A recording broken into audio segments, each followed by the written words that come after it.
चलिए तो एक बार फिर से बिहार को प्रधानमंत्री नरेंद्र मोदी ने कई सौगात दिए हैं। सीवान के जसौली में पीएम की जनसभा भी हुई है। पीएम ने एक बार फिर से बिहार के विकास कार्यों को गिनाया। केंद्र सरकार की ओर से लगातार जो बिहार के विकासात्मक ढांचे को मजबूत करने के लिए जो योजनाएं चला रही हैं, लगातार विकास का जो नेटवर्क बिहार में तैयार किया जा रहा है एनडीए सरकार में, लगातार उसको पीएम अपने संबोधन में गिनाते रहे। इसके अलावा सीएम नीतीश कुमार ने भी एनडीए के कार्यकाल का जिक्र किया। उन्होंने साफ तौर पर कहा कि बिहार में अगर विकास के लिए किसी को जाना जाता है तो वो एनडीए है। इस वक्त हमारे साथ हमारे बिहार संपादक एसके राजीव जी भी पटना स्टूडियो से जुड़े हुए हैं। दोनों संबोधन को गहराई से समझने की कोशिश करेंगे। राजीव जी, अगर पीएम के संबोधन को देखें तो क्या मुख्य बातें समझते हैं जिनको उन्होंने फ्रेम किया है बिहार चुनावों के दृष्टिकोण से? नहीं, देखिए नवीन, सबसे पहले तो आज की जो सबसे बड़ी खबर है प्रधानमंत्री के कार्यक्रम की, वह यह खबर है कि मढ़ौरा में जो रेल प्लांट है और वहाँ से आज जो इंजन बना है और जो निकला है वो अब साउथ अफ्रीका जाएगा। और प्रधानमंत्री ने ये बातें बहुत जोर दे करके कही कि अगर मेड इन इंडिया है तो उसमें मेड इन बिहार है, और अगर वाकई में made in India make in India है तो उसमें बिहार की भूमिका को इनकार नहीं किया जा सकता है। और बिहार का डंका जो है वो अब सिर्फ इंडिया नहीं बल्कि साउथ अफ्रीका में भी गूंजेगा। और मढ़ौरा यानी कि सारण में ही मढ़ौरा है जहां पर कि रेल का प्लांट है, रेल की फैक्ट्री है, वहां से विधिवत आज इंजन जो है वो तैयार होकर निकला है जिसे कि साउथ अफ्रीका जो है वो एक्सपोर्ट किया जाएगा। तो ये सबसे बड़ी खबर है कि बिहार, जिसके विषय में कहा जाता था, अभी थोड़ी देर पहले हम लोग चर्चा कर रहे थे कि भाई बिहार जो है वो पिछड़े राज्यों की श्रेणी में अव्वल हुआ करता था किसी जमाने में, लेकिन अब देखिए कि वही बिहार है जहाँ का रेल इंजन जो है वो साउथ अफ्रीका जाकर के वहाँ के बॉगी को, वहाँ के डब्बों को खींचेगा। तो ये बिहार के लिए आज बहुत ही बड़ी उपलब्धि है और ये बिहार के लिए आज गर्व का विषय भी है, गर्व का दिन भी है। दूसरी जो महत्वपूर्ण बात है वह यह है कि देखिए कई लगभग 57-58 करोड़ की योजनाओं का उन्होंने शिलान्यास और उद्घाटन किया है। 55,000 परिवार ऐसे हैं जिनको कि प्रधानमंत्री आवास योजना यानी कंप्लीट आवास योजना उनको दिया गया, हैंड ओवर किया गया। उसमें आप देखे होंगे कि एक विकलांग बुजुर्ग थे, उनको भी दिया गया और प्रधानमंत्री ने उनको हाथ पकड़कर सामने लाया और विधिवत उनको फिर चाबी जो है वो उनके घर का सौंपा। इसके अलावे वंदे भारत ट्रेन की सौगात जो है वह दी गई है और प्रधानमंत्री ने यह कहा कि भाई हरिहर नाथ को अब बाबा गोरखनाथ से सीधे तौर पर जो है वह जोड़ा जाएगा और इसीलिए वहां से वंदे भारत ट्रेन की शुरुआत जो है वो आज हरी झंडी दिखाई गई है, जो कि पाटलिपुत्रा से सोनपुर होते हुए, हाजीपुर होते हुए, मुजफ्फरपुर, मोतिहारी होते हुए गोरखपुर पहुंचेगा। तो ये भी एक बड़ी सौगात है। इसके अलावे कुछ नए जो रेलवे ट्रैक हैं उनको, उनके ऊपर उनका शिलान्यास किया गया है कि आने वाले दिनों में उसको बिछाया जाएगा। 1.4 करोड़ यानी कि 1 करोड़ 40 लाख लोगों को सीधे तौर पर बिजली दी गई है बिहार में। अब अंदाजा लगाइए कि प्रधानमंत्री किस तरीके से गिना रहे थे अपनी उपलब्धियों को, और पूरे देश की अगर आप बात करेंगे तो लगभग अभी तक में 7 करोड़ लोगों को आवास, प्रधानमंत्री आवास योजना जो है उसका लाभ जो है वो दिया गया है। तो प्रधानमंत्री ने आज कई बातें कही, लेकिन उन्होंने विकास के साथ साथ और यह भी कहा कि जब से बिहार में एनडीए की सरकार बनी है 2005 से, अगर कुछ टेन्योर को छोड़ दें तो बिहार लगातार विकास के मामले में अग्रणी राज्यों की श्रेणी में शुमार जो है वो होता रहा है। और आज देखिए कि पूरे बिहार में 22,000 किलोमीटर सड़कें जो है उनका उसका निर्माण किया गया और उसमें ग्रामीण सड़कें भी हैं। तो ये कहीं ना कहीं से एक बड़ी उपलब्धि है सरकार की, जिसको कि प्रधानमंत्री गिना रहे थे। और प्रधानमंत्री ने विधिवत केंद्र सरकार ने उसमें फंड भी काफी दिया, चूंकि नीतीश कुमार ने जब अपने भाषण की उन्होंने शुरुआत की तो उन्होंने पहले यही कहा कि भाई जो एनडीए सरकार है उसकी बड़ी उपलब्धि रही है। 1 लाख करोड़ का विशेष पैकेज जो है वो पिछले साल दिया गया था। इस बार के बजट में जो है वो कई हजार करोड़ का जो है वो प्रोविजन किया गया। पिछली बार जब प्रधानमंत्री आए थे तो उस समय 49,000 करोड़ का जो है वो उन्होंने शिलान्यास और उद्घाटन बिहार में किया था। तो नीतीश कुमार ने भी प्रधानमंत्री की तारीफ की और प्रधानमंत्री ने भी नीतीश कुमार के कार्यों को सराहा। ये तो एक बात हुई। दूसरी तरफ अगर आप देखिए तो अभी आपको याद होगा कि आज से 3 दिन पहले जब लालू प्रसाद यादव का जन्मदिन था तो एक तस्वीर वायरल हुई थी सोशल मीडिया पर कि भाई लालू प्रसाद यादव पैर पसार करके बैठे हुए हैं और पैर के सामने एक कोई अंबेडकर की तस्वीर दे रहा है और उस तस्वीर को वो आदमी रख करके फोटो खिंचवा रहा है पैर के सामने।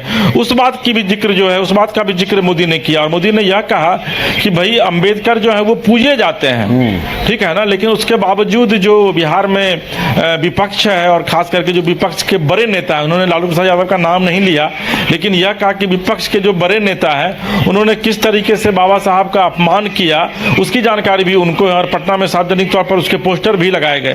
तो आप एक चीज अंदाजा लगाइए दीपक कि प्रधानमंत्री किस तरीके से छोटी से छोटे चीजों पर भी जो है वो बारीकी से ध्यान रखते हैं और इन बातों का भी उन्होंने जिक्र किया।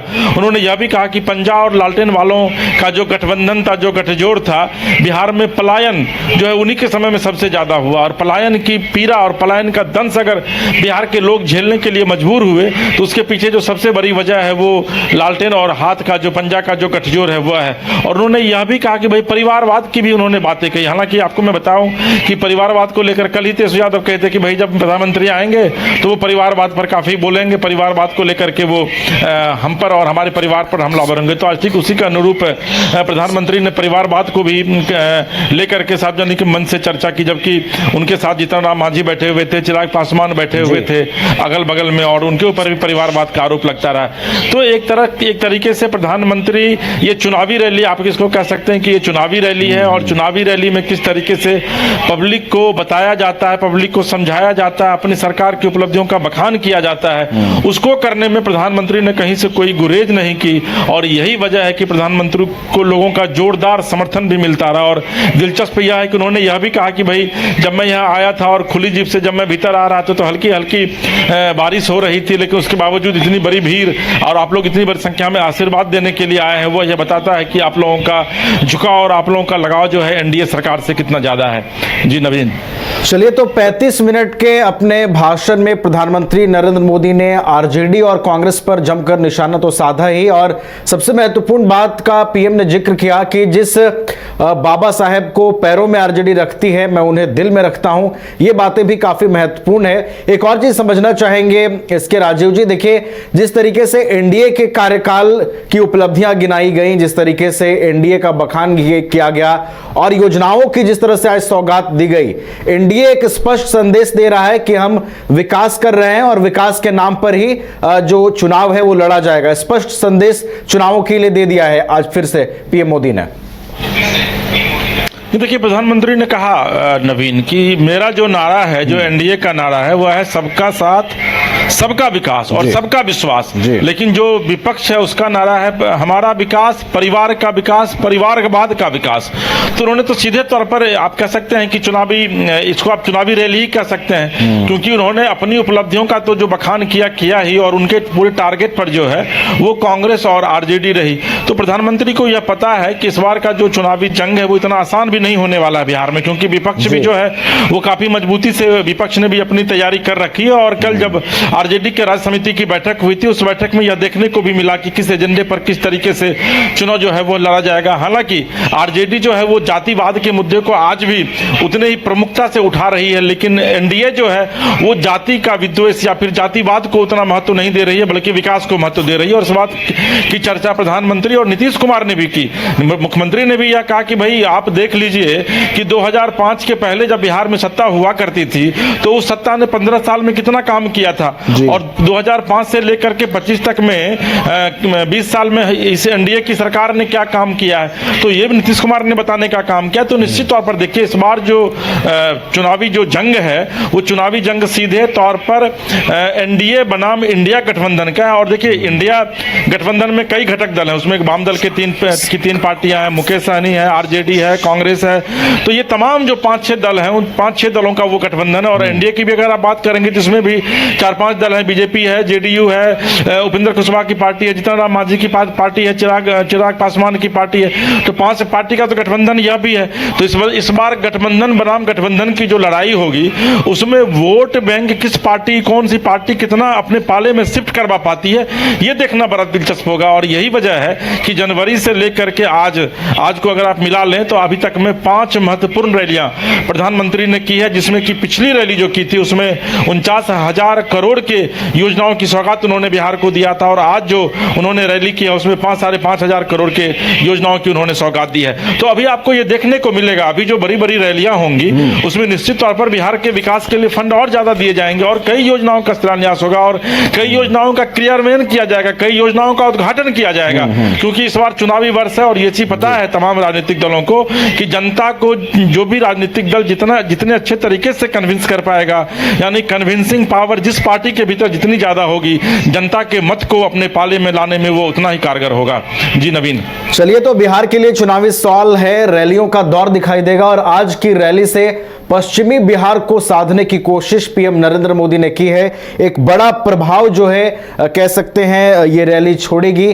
पीएम ने चुनावी समीकरणों को भी साधने की कोशिश की है, विपक्ष को भी संदेश देने की कोशिश की है, और एनडीए का चुनाव अभियान किन मुद्दों के इर्द गिर्द घूमेगा, एनडीए का जो चुनावी कुनबा है वो कितनी मजबूती से तैयार हो रहा है, ये तमाम संदेश, ये तमाम चीजों की झलक आज की इस रैली में दिखी है। और इसके अनुसार अब जो चुनावी कैंपेन है वो आगे बढ़ेगा, और भी कई रैलियां होंगी, लेकिन आज की रैली काफी अहम है, और पीएम ने इस रैली के माध्यम से कई चीजों को साधने की कोशिश की है। बहुत बहुत धन्यवाद इसके राजीव जी, आपका हमारे साथ जुड़ने के लिए, तमाम अपडेट्स पीएम के दौरे को लेकर हम तक पहुंचाने के लिए।